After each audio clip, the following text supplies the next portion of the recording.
Државната матура поуспешно од лани со просечна оценка 3,69. Од вкупно 15.004 пријавени матуранти, 3% не се појавиле на испит, а 172 ученици се обиделе да го измамат системот.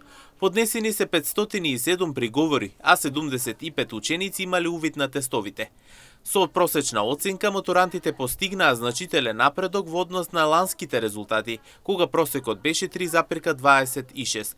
Министерката Јанеска истакна дека оваа година организацијата и подготовката на учениците биле на високо ниво.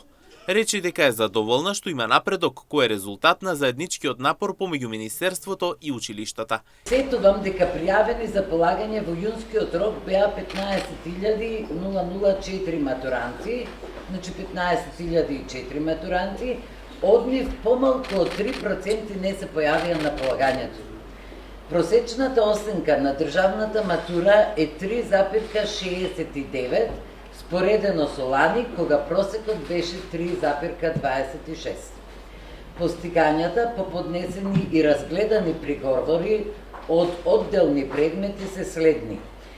3,68 е просечниот успех по предметот мајчин јазик. По математика просечната оценка е 4,14. Англиски јазик е 3,65, француски 4,67, германски 4,42. По предметот естетика просечна оценка е 4,93. По филозофија просечна оценка е 3,71. Јанеска упати честитки до матурантите кои успешно го завршија полагањето. Потенцираше дека останатите ќе имаат можност да полагаат на 12 август и 14 август.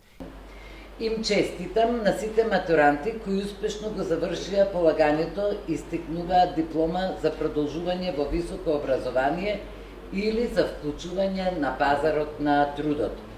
Тоа е нивна одлука што ќе прават понатаму. Јас секако им ја поздравувам и им честитам како и да одлучат. Но моја сугестија е тука да тргнат по патот на успехот. Следното полагање за оние кои не биле присутни на матурата е на 12 август. Се заблагодарам на наставниците и на учениците, веројатно и на дел на родителите, што нашите апели за значењето на знаењето и почитувањето на знаењето и училиштата допреа до нив и ова е очигледно со резултатите кои оваа година ги постигнале учениците. Многу е битно да продолжиме во тој стил да работиме во образованието и образовниот систем, затоа што успехот генерално зависи од наставниците и од учениците. На некој начин ние водиме повеќе годишна пропаганда во која на учениците им велиме дека нивното знаење е нивното најголемо богатство и сме презадоволни и Државниот испитен центар, и Министерството, и сите институции, бирото. Инаку министерката Јанеска останува децидна дека подобрувањето ќе се случува од година во година, се со цел учениците имаат знаења, а не мудрување и измами.